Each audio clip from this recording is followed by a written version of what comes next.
Fala galerinha, beleza? Então vamos dar prosseguimento ao nosso Dissecando a Diretriz, falando um pouquinho sobre a diretriz da Sociedade Brasileira de Diabetes.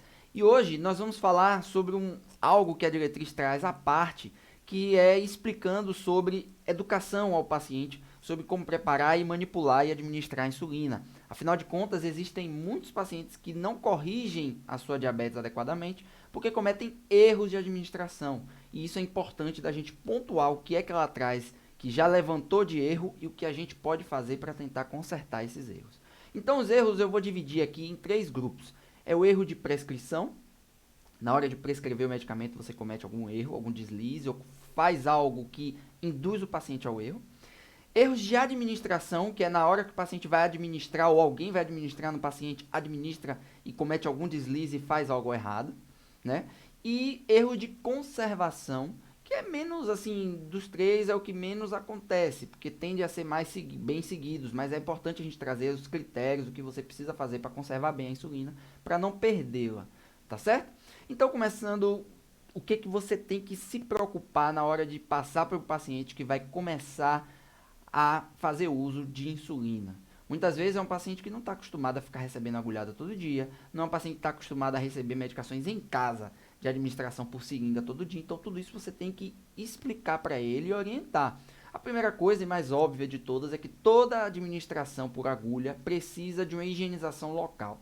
Você vai perfurar a sua pele, que é uma barreira natural, para administrar um medicamento. Você tem que se preocupar com isso, porque se você não higieniza adequadamente, você pode fazer translocação bacteriana. Você pode pegar a bactéria da pele e induzir ela a entrar no seu organismo, seja local, fazendo um abscesso local, como pode até mesmo alcançar o sangue e fazer algum tipo de disseminação e fazer alguma infecção mais grave. Então é importante fazer a limpeza local. A hora de aplicar, na hora que você aplica, é um movimento único e suave, não precisa nada muito grosseiro, né, para ficar também bulinando aquela área que vai administrar, tá certo? Para não fazer absorção errática e também não fazer dor nem desconforto.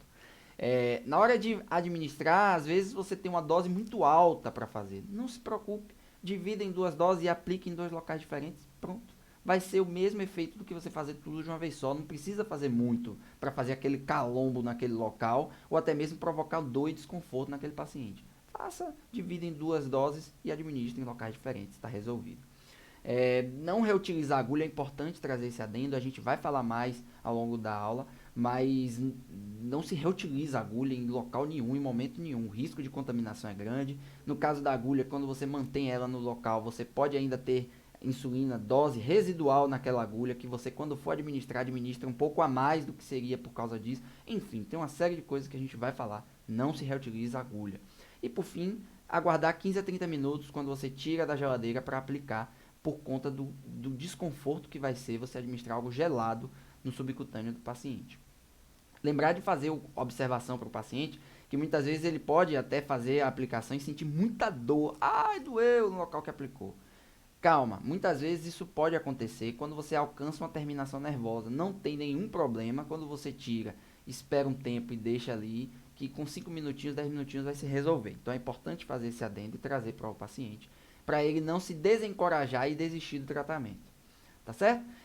Começando com os erros, o primeiro tipo de erro mais comum é o erro de prescrição, e que aí o médico ou a médica, na hora de prescrever, comete o erro, às vezes que não intencional, às vezes é por acidente, às vezes é porque desconhecer, mas você acaba fazendo algumas coisas que induz o paciente, quando chega em casa e lê, a cometer o erro de fazer uma administração equivocada.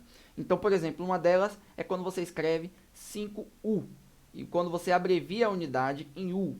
Muitos médicos e médicas costumam escrever na receita em unidade em U, tá certo? Ou UI, enfim.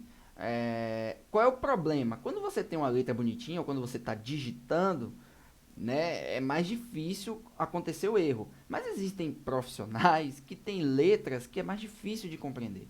Então, às vezes, ele escreve 5U e o paciente entende 50 de dose. Já viu o erro, já viu qual é o BO aí, né? Então, tenha muito cuidado na hora de escrever a unidade.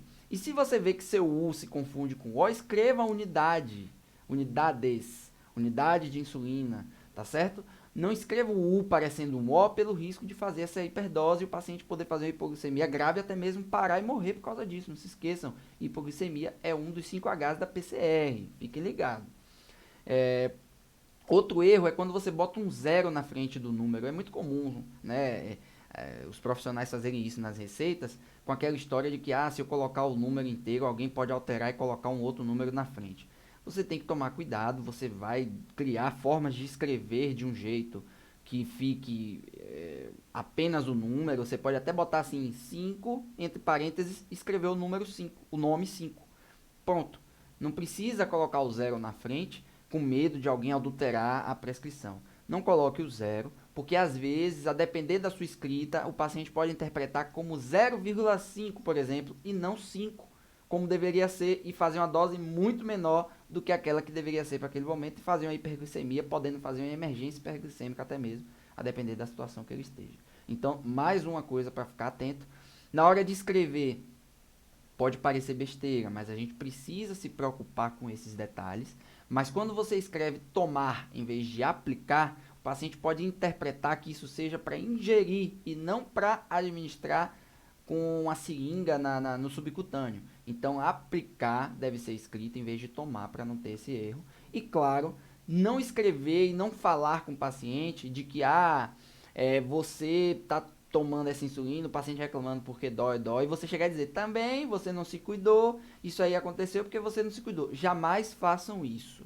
Você não pode punir o paciente ou culpá-lo, fazer ele se sentir culpado por algo, quando na verdade acontece, é uma doença que pode acontecer. Diabetes tipo 1 principalmente é genética, diabetes tipo 2, mesmo não sendo 100% genético, pode ter predisposição. Claro que os hábitos de vida implicam, mas você não pode culpar e fazer o paciente se sentir culpado por estar tomando insulina porque ele não se cuidou. Não façam isso, tá certo? Isso pode desencorajar o tratamento, ele pode desenvolver problemas, inclusive, psicológicos relacionados a isso. Não façam isso de maneira alguma, tá certo? Quanto às vias de administração, entrando um pouco nos erros de aplicação, antes disso a gente vai trazer alguns detalhes que você tem que instruir o seu paciente. Via de administração, né, mais a fim de curiosidade, a mais usual é a subcutânea. Inclusive a agulha, né, é a agulha de subcutânea, aquela fininha, pequenininha, de 4 milímetros geralmente. É a mais utilizada, é a mais indicada, é a via usual. Mas você pode fazer também intramuscular. E a intramuscular, qual é o problema dela? A via intramuscular, ela tem uma absorção muito mais rápida. Então acaba que, se você fizer insulinas pensando no tempo de ação e fizer intramuscular, ela vai ter o pico de ação muito mais rápido do que no subcutâneo. Então, existem estratégias para você evitar que faça administração intramuscular quando você queria o subcutâneo. E a gente vai falar sobre isso. E claro, a intravenosa é uma outra alternativa. Geralmente é utilizada as insulinas de ação rápida na intravenosa. Mas qual é o detalhe aqui? Intravenoso só é feito sob monitorização contínua. Isso significa que intravenoso é igual a UTI. Não é feito de rotina na rua, ou em ambulatório, ou em enfermaria. Você precisa de monitorização contínua para estar fazendo, pelo risco do paciente descompensar rapidamente. De imediato você vai desligar, por isso que a insulina de ação rápida, assim que você desliga, com o tempo o efeito já passa. Então é importante você estar atento que intravenoso não se faz de rotina na rua, em qualquer lugar, somente em ambientes com monitorização contínua. E a intramuscular e intravenosa são insulinas que só podem ser utilizadas as insulinas de ação rápida, porque o pico de ação é rápido e o tempo que ela passa o efeito também é rápido. Se você usa de ação prolongada, o efeito demora muito, e isso pode ser deletério para o paciente. E aí você se pergunta, tem subcutâneo, mas em intradérmico pode acontecer? O intradérmico não acontece, não é feito. Inclusive a administração intradérmica proporciona uma absorção errática, pode fazer. E administrar no intradérmico é um erro de aplicação. Então não pode ser feito e tomar muito cuidado quanto a isso. Tá certo? E aí vocês se perguntam, existe algum lugar específico do corpo que a absorção seja maior? Aí eu vou trazer para vocês que depende do tipo de insulina. Se for insulina humana, sim, tem. Mas se for análogo, não, é basicamente igual. Na insulina humana, é nessa ordem aí, ó, de baixo para cima. Nádega, coxa, braço e abdômen. O abdômen tem maior absorção, seguido pelos braços, seguido pelas coxas e por último nas nádegas. Por isso que é muito comum indicar o paciente fazer uso da insulina no abdômen, porque a absorção ela é muito mais rápida comparado às outras vias. E os outros análogos não tem diferença, então qualquer lugar é semelhante, o tempo de absorção não vai fazer diferença você indicar um lugar ou outro, tá certo?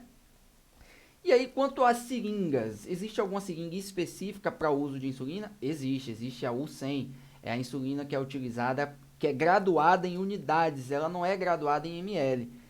E aí tá um outro BO, um outro problema que pode acontecer, é o paciente usar uma insulina, uma seringa graduada em ml, aspirar a quantidade em ml em vez de unidade, ou melhor, ao contrário, ele achar que está a unidade, por exemplo, 20 unidades, mas na verdade é 20 ml, por exemplo. Claro que a seringa de 20 ml é muito mais grossa e volumosa do que esse, mas vamos supor que ele puxe achando que é, ml, que é unidade em ml ou o contrário. E ele fazer essa confusão é ruim, porque ele pode fazer uma dose muito mais alta ou mais baixa. Então, outra coisa para ficar atento, existem seringas específicas para administração de insulina, que você tem que ficar atento. Tá certo? E aí, quanto aos locais que eu falei, né? Existe o abdômen, os braços, as nádegas e as coxas.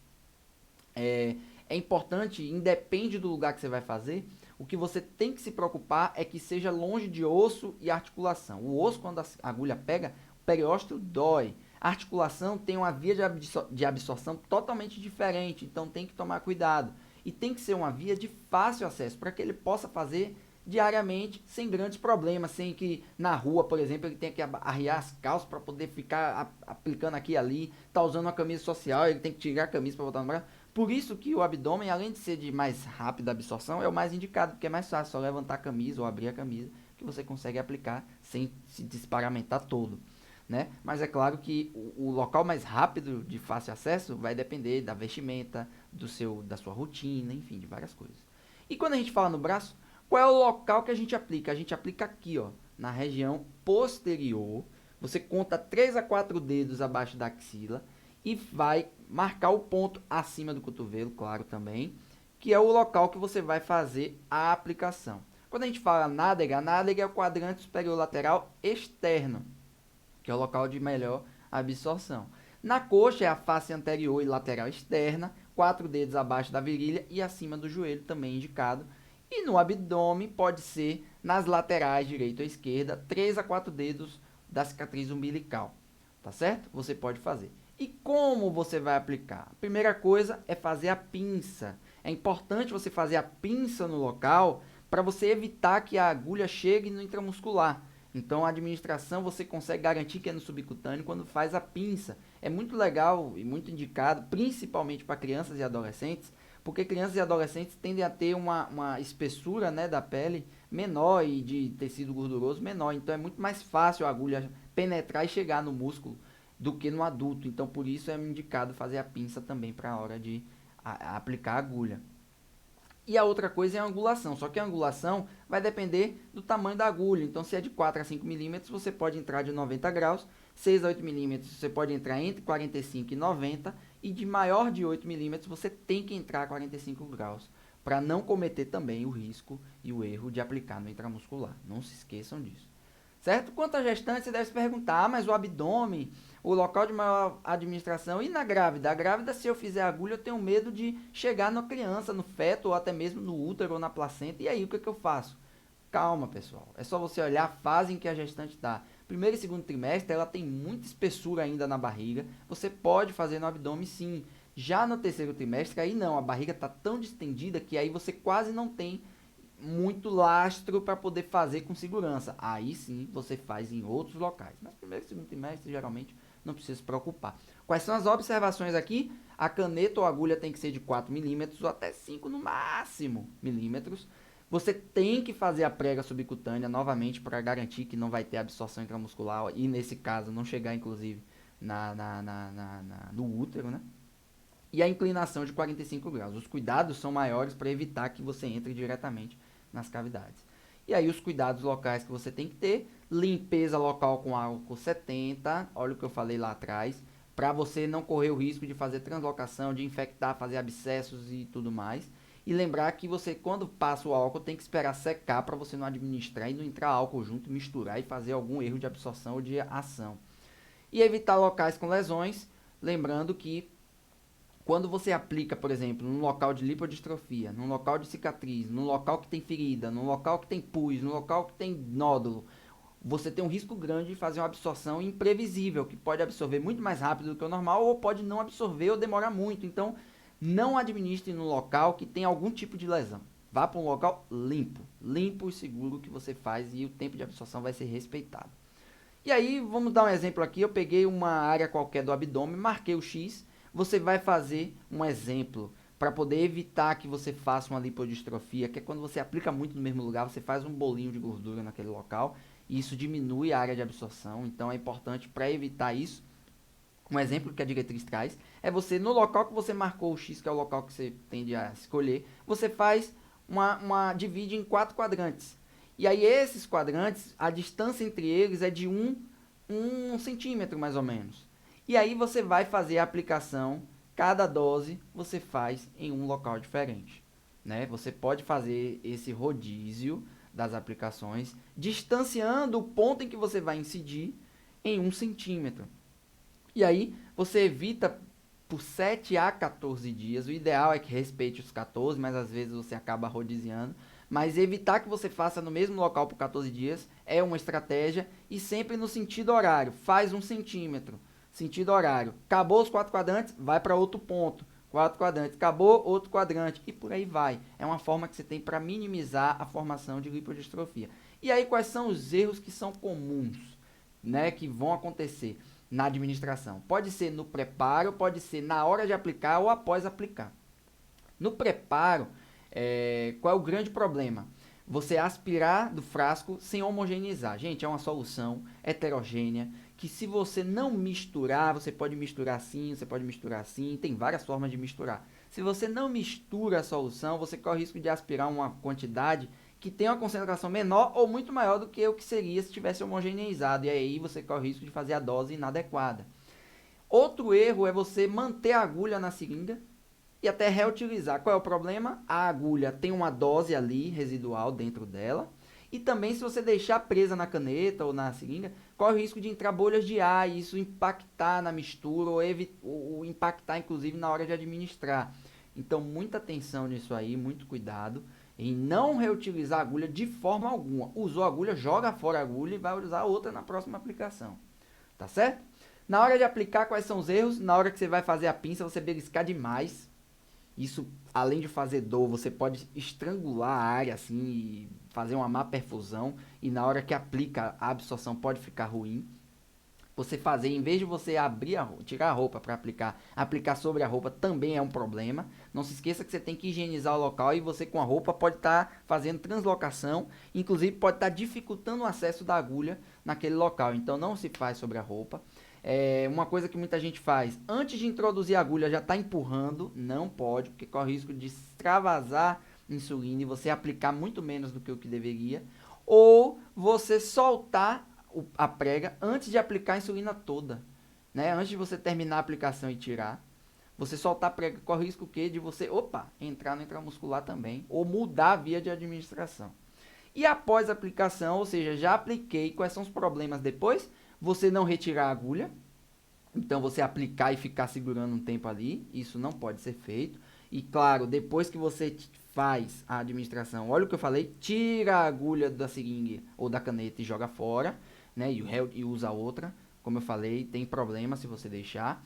E aplicar insulina sem fazer alimentação. Não se esqueça, gente, toda vez que você faz insulina, você tem que ter algum tipo de alimentação depois. Porque senão corre o risco de fazer hipoglicemia, que é uma coisa muito comum nos pacientes que usam insulina, você tem que dar essa orientação.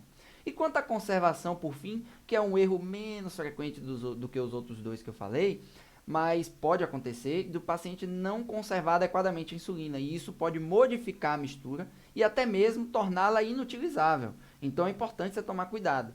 Você tem que evitar que ela na geladeira congele, empedre. Então você vai colocar em locais do meio da prateleira, do meio para baixo, que ela vai ter um bom resfriamento, mas evitar que ela entre em contato com a parede. E lembrar, não coloque no congelador, não congele, porque isso pode impactar negativamente na administração. E lembrando, como eu falei, quando você tira da geladeira, espera 15 a 30 minutos para ela aquecer um pouquinho mais com o ambiente, com a temperatura ambiente, para você não fazer gelado e gerar desconforto para aquele paciente. Tá certo, galera? Então era isso mais ou menos as estratégias, as orientações que você tem que passar para os pacientes quando for indicar a administração de insulina. E agora a gente está pronto para começar a falar um pouco sobre o tratamento da diabetes tipo 2, que eu sei que é o que vocês mais se batem, é o que vocês mais querem aprender, porque é o que vocês veem mais no dia a dia, principalmente quem trabalha como clínico geral ou como médico de família ou na faculdade. É uma das doenças mais comuns de se estudar o dia a dia na prática. Então vocês com certeza estão ansiosos e agora a gente vai poder, enfim, começar a falar sobre o tratamento da diabetes tipo 2, que a gente dividiu em algumas categorias para poder ficar mais didático para vocês. Tá certo, galera? Então é isso, um grande abraço e fui!